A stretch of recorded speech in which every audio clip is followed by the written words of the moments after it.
Assalamualaikum warahmatullahi wabarakatuh. Kami dari kelompok 8 akan menjelaskan tentang sejarah wakaf. Berikut penjelasannya.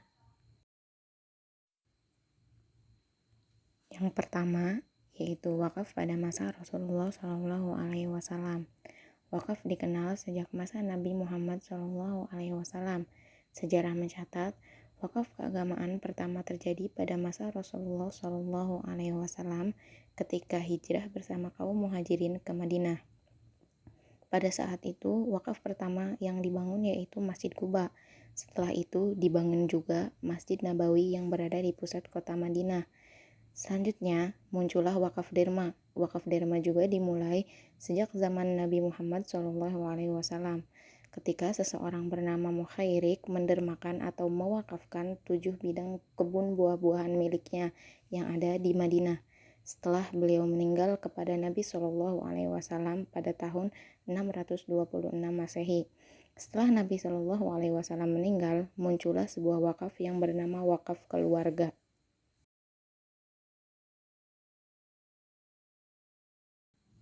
Setelah itu, pada abad kedua Hijriah, umat Islam mulai mengenal wakaf tunai atau wakaf uang. Imam Az-Zuhri merupakan salah seorang ulama terkemuka dan peletak dasar Tadwin al-Hadis yang memfatwakan bolehnya wakaf dinar dan dirham untuk pembangunan sarana dakwah, sosial, dan pendidikan umat Islam. Pada zaman kepemimpinan Salahuddin al-Ayyubi di Mesir sudah berkembang wakaf uang.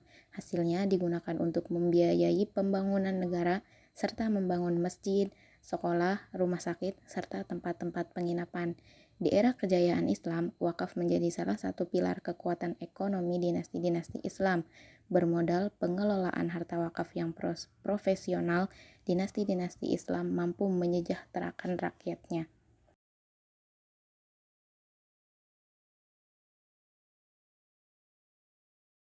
Saya akan menjelaskan bagian kedua, yaitu tentang wakaf pada masa khilafah. Baiklah, langsung saja.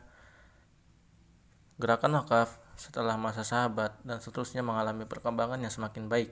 Demikian juga di zaman pemerintahan Khalifah Umayyah dan Abbasiyah. Praktik wakaf terus berkembang dan semakin luas. Bahkan pengelolaan wakaf pun terus ditata dengan semakin baik. Dan pada masa dinasti Ayyubiyah di Mesir, perkembangan wakaf cukup menggembirakan. Mengapa? Karena yang mana hampir semua tanah pertanian menjadi wakaf dan semuanya dikelola oleh negara atau Baitul Mal.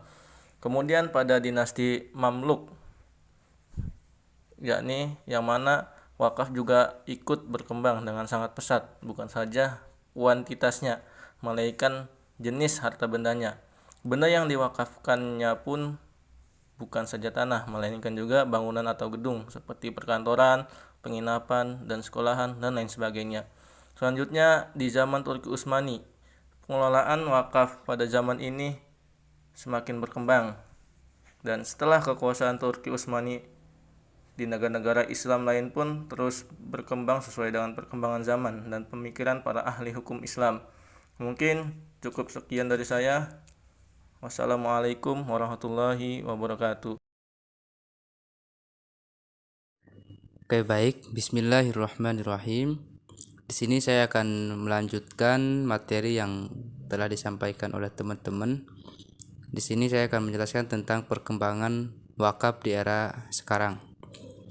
Nah, seiring dengan perkembangan zaman, banyak lembaga filantropi yang bergerak mengedukasi masyarakat akan sunahnya wakaf dan pentingnya wakaf. Berikut ini list lembaga filantropi Islam yang bergerak di Indonesia yang mengumpulkan dana zakat, infak, dan juga wakaf. Nah, apa saja? Yang pertama yaitu Badan Wakaf Al-Quran yang fokus mengumpulkan dana wakaf. Nah, biasanya badan wakaf di sini contohnya yaitu seperti ya pendidikan yang berbasis Al-Quran ya, misalkan PTQ. Nah, di dalamnya mereka menerima wakaf Al-Quran yang disalurkan oleh donatur ya. Terus yang kedua itu dompet duafa yang fokus mengumpulkan dana zakat dan infak masyarakat. Nah, Dompet Duafa yaitu sebuah organisasi di mana mereka fokus di bidang dana zakat dan infak. Nah, sasaran mereka yaitu kaum duafa, yatim, dan masih banyak lagi. Mereka fokus seperti misalkan ada bencana-bencana, mereka fokus untuk menyalurkan bantuan-bantuan seperti ya bahan-bahan sembako untuk kaum duafa dan anak yatim. Yang ketiga yaitu rumah zakat yang fokus mengumpulkan dana zakat. Nah, rumah zakat di sini hampir sama dengan dompet duafa. Mereka juga sama fokus di bidang zakat ya, di bidang zakat.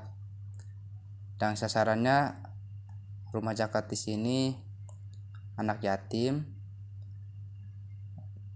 dan juga orang-orang yang ada dalam golongan penerima zakat gitu ya. Terus yang keempat yaitu aksi cepat tanggap ACT yang fokus mengumpulkan dana infak dan donasi untuk membantu korban bencana. Nah, ACT di sini mereka fokus mengumpulkan dana infak yang ketika ada bencana atau bahkan ketika sebelum ada bencana mereka sudah menerima bantuan atau menerima donasi-donasi dari para donatur yang akan nantinya mereka salurkan ketika ada suatu bencana atau musibah di dalam suatu wilayah atau daerah.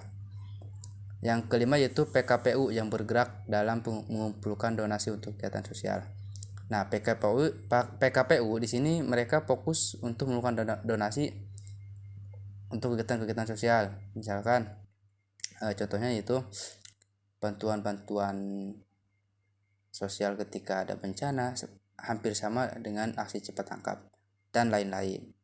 Oke, mungkin hanya itu yang dapat saya sampaikan mengenai perkembangan wakaf di era sekarang. Semoga dapat dipahami oleh teman-teman semua. Terima kasih. Assalamualaikum warahmatullahi wabarakatuh.